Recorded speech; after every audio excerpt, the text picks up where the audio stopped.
Bonjour à toutes et à tous.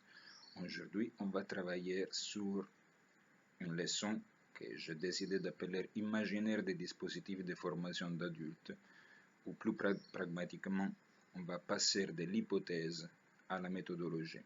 Donc, dans les leçons précédentes, on a appris à construire notre problématique à partir des observations sur le terrain, de la révision de la littérature scientifique, de la littérature grise. On a appris à construire une hypothèse à partir des données qu'on a recueillies voilà, dans le cadre de notre constatation préliminaire. Donc, si notre constatation préliminaire nous a permis d'imaginer une question pédagogique, ou plus correctement andragogique, donc pour quelles raisons il y a ces problèmes et comment je peux intervenir à partir de ma position, de mon rôle, de mes responsabilités en tant que formateur ou formatrice. Voilà, donc à partir de cette question, nous, on peut imaginer une réponse préliminaire, l'hypothèse. Je pense que la cause de ces problèmes-là, c'est X, Y, Z, et j'imagine une solution.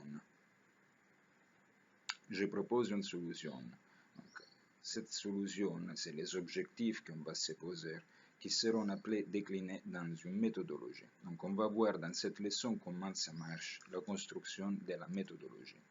Alors, est-ce que vous vous rappelez, donc, on a révisé la question de l'analyse critique de la bibliographie pour comprendre la dimension problématique de la situation qu'on a vue, qu'on a choisie.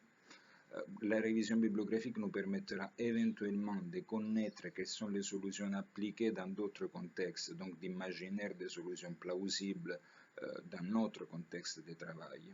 Aujourd'hui, on va travailler voilà, sur la question de la méthodologie, donc la construction d'objectifs et d'activités dans le cadre d'un calendrier et avec éventuellement des partenaires. Il y a aussi une autre possibilité, je vais vous en parler dans le cadre de cette leçon, la possibilité d'adapter des protocoles de recherche qui existent déjà. Il s'agit voilà, de regarder qu'est-ce qu'ils ont fait les autres et éventuellement, si on retrouve des dispositifs qu'on considère plausibles, applicables dans notre contexte, on va les adapter et éventuellement, après, on va comparer les résultats, ce que moi j'ai obtenu et ce qu'ils ont obtenu les autres, donc les groupes ou les personnes qui ont créé, je dirais, ces dispositifs pédagogiques.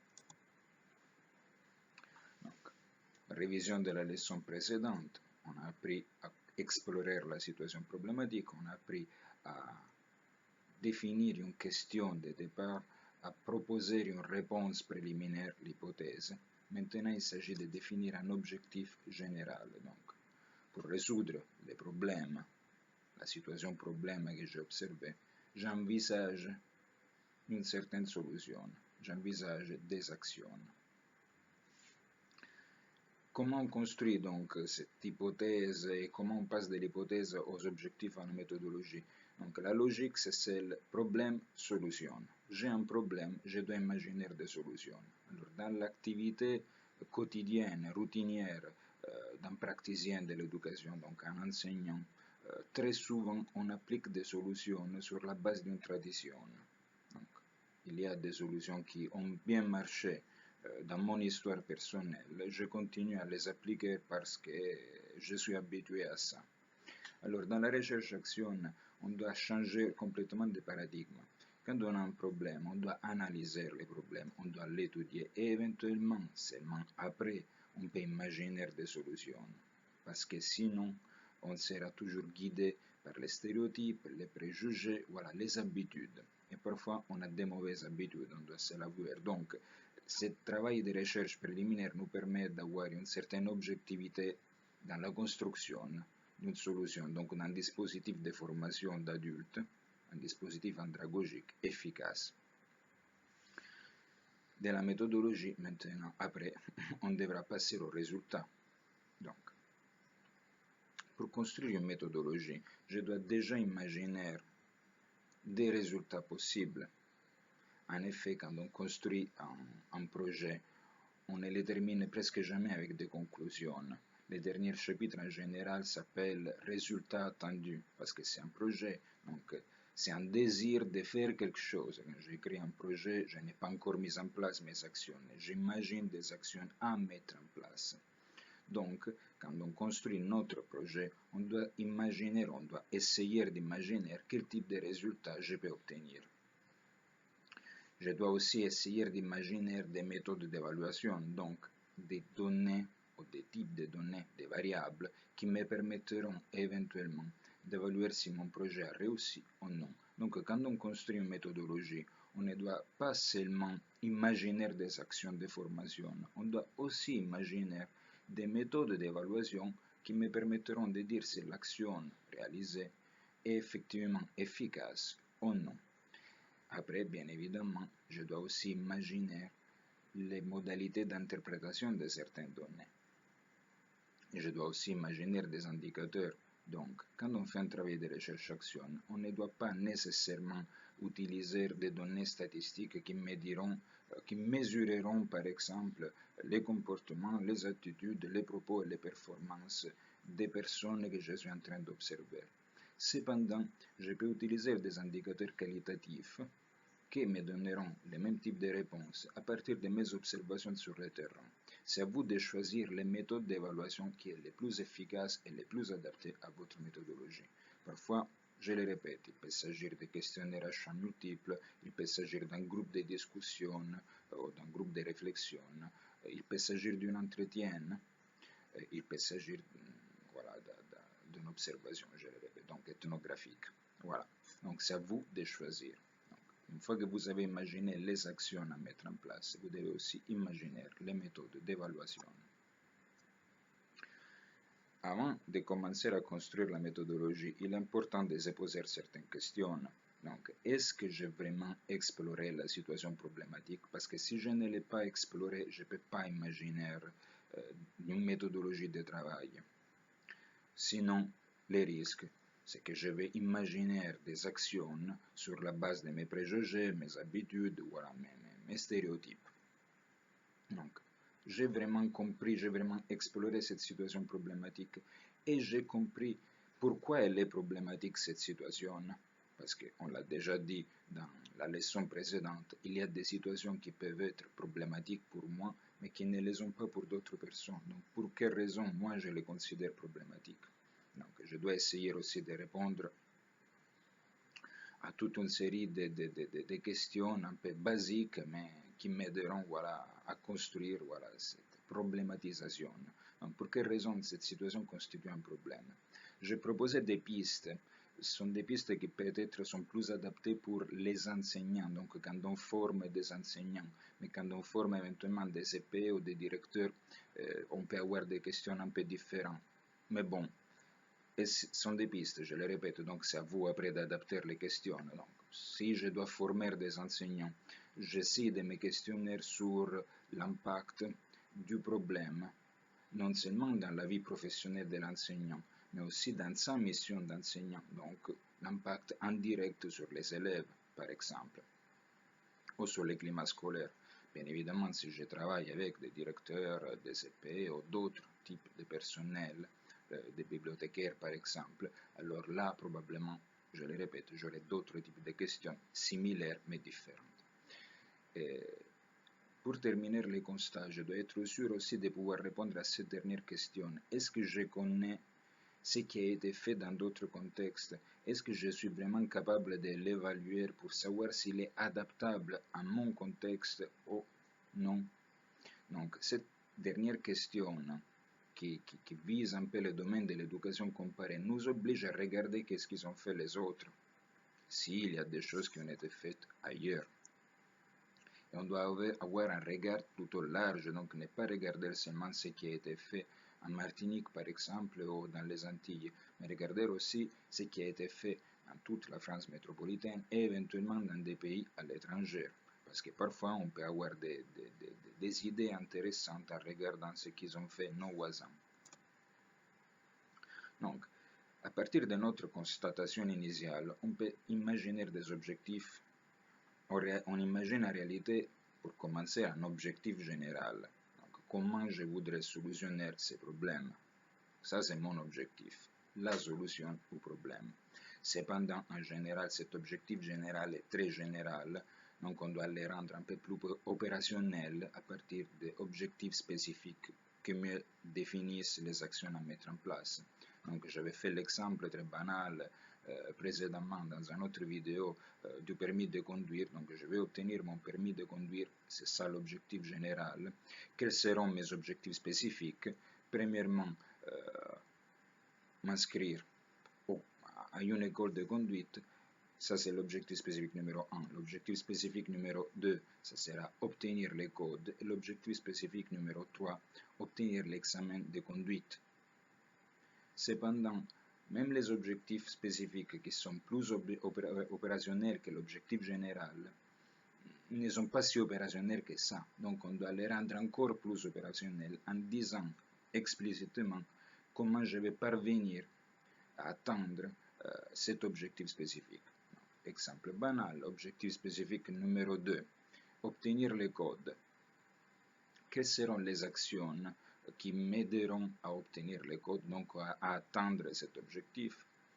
M'inscrire à l'examen du code, acheter les matériels, les livres, faire des tests, étudier les livres bien évidemment, faire des tests, me présenter à l'examen. Voilà, tout ça sont des actions.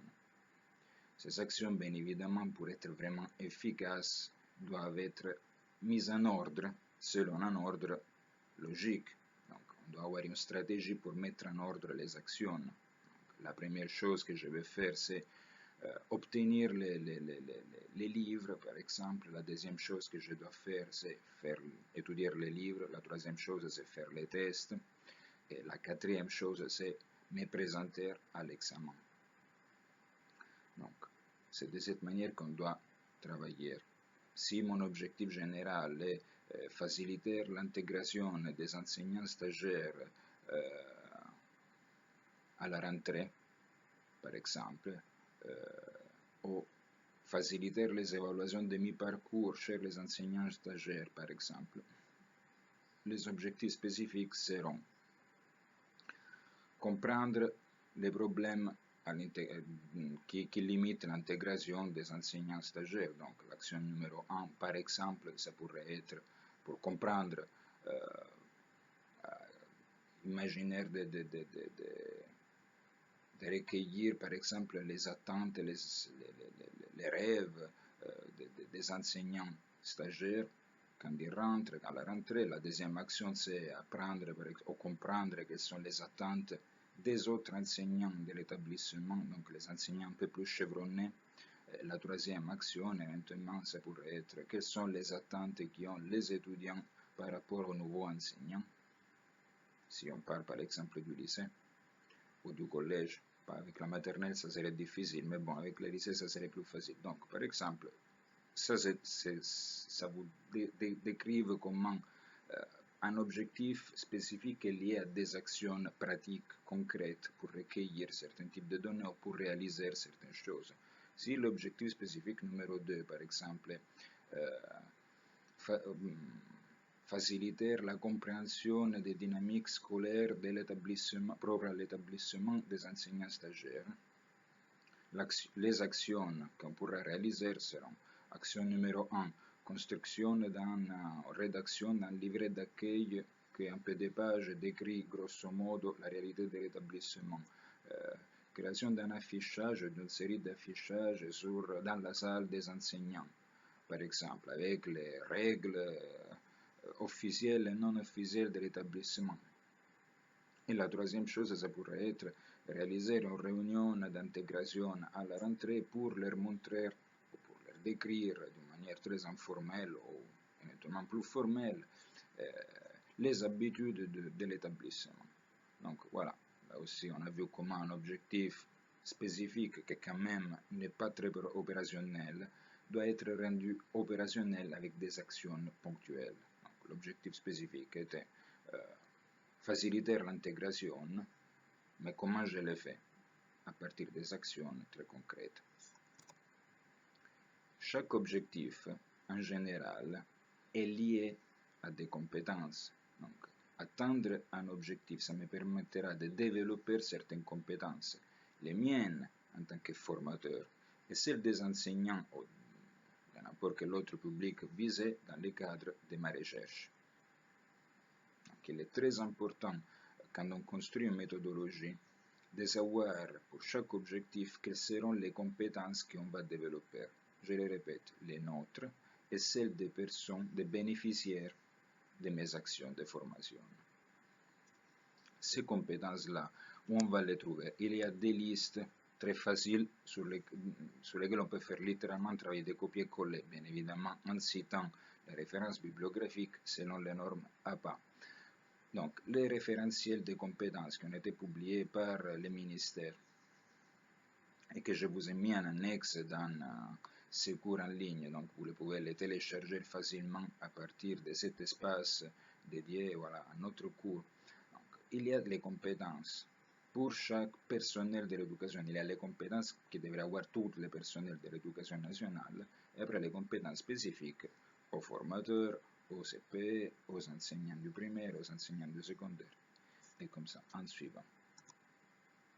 Donc, quand on imagine des objectifs, on doit aussi essayer de les mettre en lien le plus possible avec les objectifs de l'institution et possiblement dans sa déclination la plus locale possible, donc les projets d'académie, et avec les référentiels qui ont été proposés par le ministère de l'Éducation nationale et qui fonctionnent un peu comme cadre de référence pour l'action professionnelle des différents personnels de l'éducation nationale. Donc, quand je construis mes objectifs, je dois essayer toujours de les mettre en lien ou de trouver les liens qui existent avec les deux autres domaines, donc les projets d'académie éventuellement, ou d'autres types de projets, et les compétences des formateurs. Pour passer des objectifs à la méthodologie, donc pour rendre opérationnels les objectifs, je dois me poser des questions. Donc, pour atteindre cet objectif-là, qu'est-ce que je dois faire? Donc, quelle est l'activité que je dois mettre en place? Quelle est la stratégie générale que je dois suivre? Par exemple, je peux imaginer toute une série d'actions et après je peux me dire, il serait intéressant que chacune de ces actions soit développée à partir, par exemple, de l'humour. Donc, toutes mes actions de formation seront basées sur des activités qui jouent, je dirais, sur l'humour, sur l'humorisme, sur je ne sais pas quoi. Je peux imaginer éventuellement une stratégie basée sur le serious game, donc le jeu sérieux. Donc, par exemple, je vais mettre une formation en place où toutes les évaluations de l'activité professionnelle utilisent les Lego. Oui, on peut utiliser les Lego comme outil de construction et de réflexion. Vous pouvez le voir, après je vous laisserai un lien éventuellement pour vous montrer ça, mais on peut utiliser les jeux dans la formation d'adultes. Donc, ça peut être une stratégie. La stratégie ne me dit pas exactement qu'est-ce que je vais faire dans l'action, c'est l'action qui me dit qu'est-ce que je vais faire. La stratégie me dit grosso modo quelle est la logique de travail. Après, je dois aussi essayer d'imaginer pour chaque objectif les ressources nécessaires, les ressources matérielles, du papier, des ciseaux, de la colle, et les ressources, je dirais, non matérielles, du temps, par exemple, combien d'heures ça me demandera. Et après, je dois me demander, est-ce qu'il y a d'autres personnes qui peuvent contribuer à ces actions-là, qui peuvent contribuer à atteindre cet objectif-là, donc des partenaires ou des intervenants externes. Une fois qu'on a défini ça, on doit aussi programmer toutes les actions, donc on doit dire l'action X, je vais la réaliser le jour X, ou la semaine Y, ou le mois Z, et comme ça pour toutes les actions. Et après, je dois aussi imaginer un budget, donc je dois savoir toutes les ressources et tous les matériels dont j'aurai besoin, tout en sachant qu'en général, dans le cadre d'un projet de mémoire, qu'il soit de mémoire professionnelle ou mémoire de recherche, en général, puisqu'on n'utilise pas trop d'argent, ce n'est pas un budget où on va parler d'argent, c'est plutôt un budget où on va parler de ressources. Donc, réellement tous les outils dont j'aurai besoin. Pour construire votre méthodologie, maintenant, vous devez définir toutes les activités, les mettre en ordre. Donc l'activité numéro 1, ça sera réalisé ce jour-là, l'activité numéro 2, ce jour-là, ou plus ou moins cette semaine-là ou cette semaine-là. Imaginez toutes les compétences que moi je dois mobiliser. Imaginez aussi les compétences que je peux développer chez les bénéficiaires des actions. Imaginez aussi un système d'évaluation pour savoir si mes activités sont efficaces ou non. C'est à partir de tout ça que je peux rédiger littéralement ce chapitre, considéré à tort très compliqué, qui est la méthodologie. Donc c'est réellement un travail très automatique. Alors, grosso modo, quand on construit un projet on a dit ça devrait avoir une dizaine de pages, grosso modo. La partie de la méthodologie n'occupe pas plus que 2 ou 3 pages, peut-être même moins en réalité. Donc, déjà, vous savez que si vous avez intention de construire un projet avant de rédiger votre mémoire, chose que je vous conseille parce que ça vous facilitera beaucoup les choses, cette partie de la méthodologie, ça n'occupera jamais plus de 2 pages. Après, bien évidemment, quand on rédigera les mémoires, bien évidemment, on fera un travail de copier-coller à partir du projet. On pourra recopier la partie de la méthodologie pour dire, dans le cadre de ces mémoires, j'ai réalisé des actions, la méthodologie que j'ai utilisée est celle-là. On avait dit aussi qu'il y a une autre possibilité, donc utiliser un protocole clé en main. Donc, des actions, toute une série d'actions qui ont déjà été réalisées dans d'autres contextes. C'est un travail difficile. Il a des avantages, bien évidemment, parce qu'il a déjà été réalisé. Donc, je dois tout simplement copier-coller la méthodologie, l'adapter, bien évidemment, la réécrire. Je ne peux pas faire du plagiat, mais voilà, je peux réadapter ce qui a été déjà fait dans d'autres contextes. Je peux plus facilement comparer les résultats. Donc, quand je réalise mes évaluations, je peux réutiliser les méthodes d'évaluation qu'ont utilisées les autres pour savoir si effectivement mon travail a donné des résultats différents par rapport aux autres. Cependant, quand on travaille avec la formation d'adultes, en général, le niveau d'adaptabilité est très limité, surtout quand on travaille dans la formation des enseignants, parce qu'il y a des spécificités locales qu'on doit prendre en compte. Donc, si vous voulez, bien évidemment, vous pouvez le faire. C'est une possibilité qui existe, c'est une porte qui reste ouverte. Cependant, il y a des inconvénients qu'on doit prendre en compte. Donc, il est important d'avertir voilà, les futurs chercheurs. Rappel donc les cycles de la recherche-action. Rappelons-nous qu'on a essayé de construire déjà une première constatation et c'est à partir de là que je vais travailler sur mon projet. D'accord? Cependant, dans ce premier semestre, vous pouvez déjà commencer à mettre en place des petites actions qui peuvent éventuellement avoir le rôle de test, qui vous permettront éventuellement d'améliorer votre projet. Mais ça sera seulement après qu'on commencera à réfléchir sur les erreurs, réviser les choses qu'on peut corriger et mettre en place, je dirais, notre vrai protocole de travail, notre vraie méthodologie qu'on observera, sur laquelle on réfléchira après avoir fait une évaluation et à partir de laquelle on écrira notre mémoire, notre écrit réflexif. Comment on programme? C'est facile.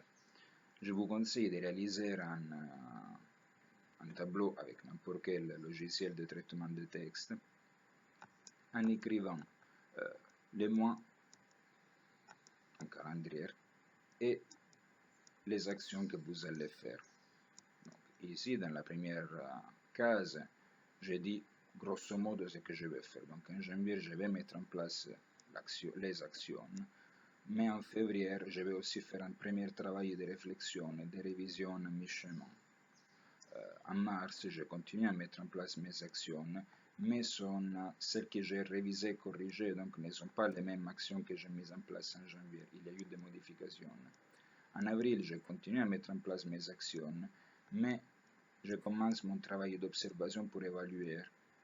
Et je peux imaginer une évaluation que je réaliserai moi-même et une évaluation qui sera réalisée par un partenaire externe. Finalement, au mois de mai, par exemple, je peux imaginer voilà, de terminer mon travail de réflexion et évaluation et de me dédier surtout à mon travail de rédaction de l'écrit réflexif du mémoire professionnel. Voilà. Donc, je dois après, dans la deuxième ligne, définir voilà, un peu plus en détail qu'est-ce que je vais faire. Donc, la première chose que je vais faire en janvier, par exemple, c'est le lancement du projet. Donc, je vais informer les bénéficiaires de mes activités. Après, je vais mettre en place un certain nombre d'activités, la 1, la 2, la 3 et la 4. Au mois de février, je vais mettre en place les actions 1, 2, 3, mais pas la 4, par exemple. Au mois de mars, je vais remettre en place les actions 1, 2, 3 et 4, mais corrigées. Et au mois d'avril, je continue à mettre en place les actions 1, 2, 3 en excluant cette fois-ci l'activité 4 corrigée. Mais je dois aussi ajouter des activités d'évaluation. Et au mois de mai, je me limiterai tout simplement à des activités de partage des résultats. Donc, quand on réalise notre projet, on doit partir de ça. Un petit tableau très synthétique où on synthétise voilà, l'organisation, la programmation de nos actions. Cependant, après, dans les textes, on doit essayer de décrire les actions, comment je vais réaliser cette action. Donc, je dois essayer de détailler plus ou moins le déroulement de l'action de formation. Finalement, comment je peux évaluer un projet de recherche-action? Donc, comment je peux savoir si la méthodologie que j'ai choisie était vraiment efficace selon les critères d'évaluation que j'ai choisis? Alors, première chose, je vous conseille de mettre dans votre projet, au moins l'auto-évaluation, c'est-à-dire l'évaluation que vous-même vous réalisez. En général, elle se base sur vos observations sur le terrain. Après, il y a aussi une évaluation objective des résultats. Donc, une évaluation que vous-même vous menez, mais qui se base sur des données mesurables. Par exemple, des questionnaires, des tests, des enquêtes, des entretiens. C'est à vous de choisir cette évaluation objective des résultats. Et après, il peut y avoir éventuellement, si vous le choisissez, un troisième niveau, l'évaluation externe. Donc, une évaluation qui est réalisée par un intervenant, un partenaire externe, qui est basé, c'est à lui de choisir sur ses observations ou sur d'autres types de données mesurables, donc éventuellement des questionnaires, des entretiens, autres types d'outils. Donc voilà, c'est à vous de choisir les types d'évaluation que vous préférez. En général, je le répète, le niveau auto-évaluation, il existe toujours. Vous êtes capable de savoir, selon vos critères personnels, si le projet est efficace ou non. Après, en général, on utilise aussi, si possible, une évaluation objective. Donc, en faisant passer la majorité des candidats au CAFA-CAFIPEN de la promotion passée utilisaient des questionnaires à choix multiples, en général. Il y avait d'autres qui utilisaient des forums en ligne, par exemple. Et très peu de personnes ont utilisé des évaluations externes. Statistiquement, voilà, c'était ça la composition. C'est à vous quand même de choisir. Vous êtes libre d'utiliser le ou les systèmes préférés. Ce dessin un peu compliqué montre la spirale de l'évaluation dans la recherche-action. Donc, regardez, je commence d'une situation initiale, j'observe quelque chose et j'imagine, à partir d'une projection, ce qu'on appelle l'idéal type sociologique, la solution possible. Donc, j'imagine comment ça devrait être dans le meilleur des mondes possibles. C'est ça le projet. Je le mets en place, mon projet. Et ça me permet d'expérimenter certaines actions de formation que je dois évaluer. Une fois que je les ai évaluées, à la fin de mon mémoire, je peux noter un écart entre l'idéal type que j'avais imaginé, donc les résultats attendus, et les résultats réellement obtenus. En général, à partir de ça, on devrait faire un travail de problématisation, de réflexion pour se rendre compte que la situation initiale quand même a été modifiée et elle devrait être quand même améliorée à partir d'une nouvelle projection. Donc la recherche-action n'est pas un travail défini dans le temps. En général, c'est quelque chose qui continue et continue et continue. C'est à vous de choisir la longueur de cette spirale. Les mêmes schémas, on peut les retrouver aussi chez d'autres auteurs, comme McTaggart et Sussman, qui ont travaillé voilà, sur les cycles de l'évaluation dans la recherche-action. Plus ou moins, vous voyez que les schémas qu'ils utilisent restent toujours plus ou moins circulaires. Donc, comment interpréter les résultats de l'évaluation? Vous vous rappelez, je vous avais montré la matrice CAP, connaissance, attitude et pratique. Elle est très facile à utiliser, elle me permettra de savoir qu'est-ce qui s'est passé avant la mise en place de mon dispositif andragogique, de mon dispositif de formation, de mes actions de formation, et ce qui se passe après. Donc, qu'est-ce qui s'est passé au point zéro et qu'est-ce qui se passe à la fin voilà, de mon projet de travail. Ok. Il est très facile de comprendre quelles sont les connaissances avant et après. Les attitudes, la même chose, et les pratiques encore plus, parce qu'on les voit en réalité. Donc, c'est une matrice qui est très simple à utiliser. Elle peut devenir très sophistiquée, bien évidemment, si on s'y applique et on comprend bien tous les potentiels. Mais quand même, je le répète, c'est une matrice très simple qui ne vous demandera pas trop de travail pour systématiser certaines données. Je vous montre d'autres matrices. Je vous avais dit qu'il y en a plusieurs, des milliers en réalité, qui viennent de tous les domaines. Et ici, on a la matrice AFOM. C'est la matrice force, faiblesse, opportunité et menace. C'est une matrice qui vient du domaine du marketing, de l'administration d'organisation et d'entreprise. C'est aussi une matrice qui nous permet de comprendre, quand on parle d'un dispositif, dans ce cas spécifique, un dispositif pédagogique ou andragogique de formation d'adultes, quelles sont les forces, les faiblesses, les opportunités et les menaces qui agissent sur les dispositifs. Donc, les forces du dispositif. Donc, quels sont les avantages qui a les contextes à l'intérieur duquel je travaille et quelles sont les opportunités qui m'offre l'environnement à l'intérieur duquel je réalise mon projet. De l'autre côté, je dois aussi définir quelles sont les faiblesses de ces dispositifs en fonction aussi des menaces environnementales. C'est intéressant cette matrice parce qu'elle me permet de mettre en relation les contextes, donc l'environnement social, les quartiers par exemple, institutionnels, les rectorats ou les ministères, avec des données qui soulignent voilà, les dynamiques positives du projet.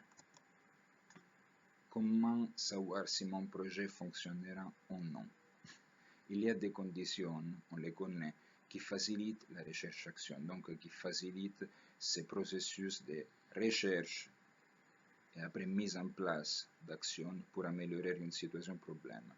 Donc, première chose, l'ouverture face aux faiblesses.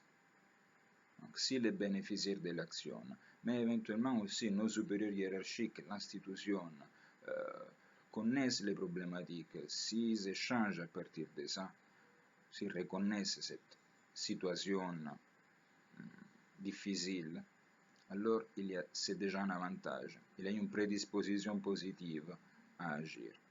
S'il y a de l'incitation à la création, s'il y a un soutien du processus d'essai et d'erreur, c'est-à-dire si mes supérieurs accepteront que je puisse faire des erreurs éventuellement, mais qui me permettront aussi de les corriger, alors oui, ça sera plus facile de mettre en place un projet de recherche-action.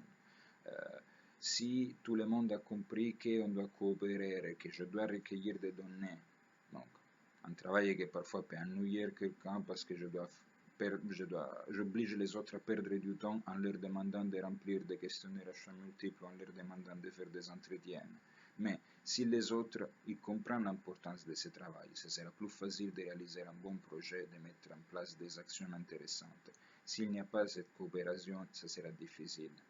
Et finalement, si on a du temps, alors là, oui, on peut réaliser de bons projets. Si on n'a pas du temps, il n'y a pas la condition écosystémique principale pour obtenir de bons résultats. Finalement, je vous propose une checklist, donc une liste d'émargement pour savoir si la méthodologie que vous avez choisie, elle est vraiment bonne ou non. Donc, comment je peux savoir si j'ai bien imaginé, si j'ai bien travaillé sur cette deuxième partie, la méthodologie. Donc, la première partie, on avait dit travailler plutôt sur la problématique, la construction, de l'exploration de la situation, un problème. Maintenant, on est en train de construire quelque chose de plus pratique. Donc, une bonne méthodologie, elle doit être pratique, elle doit être concrète, elle doit être active, elle doit être stimulante, interprétative, expérimentale, mais surtout critique.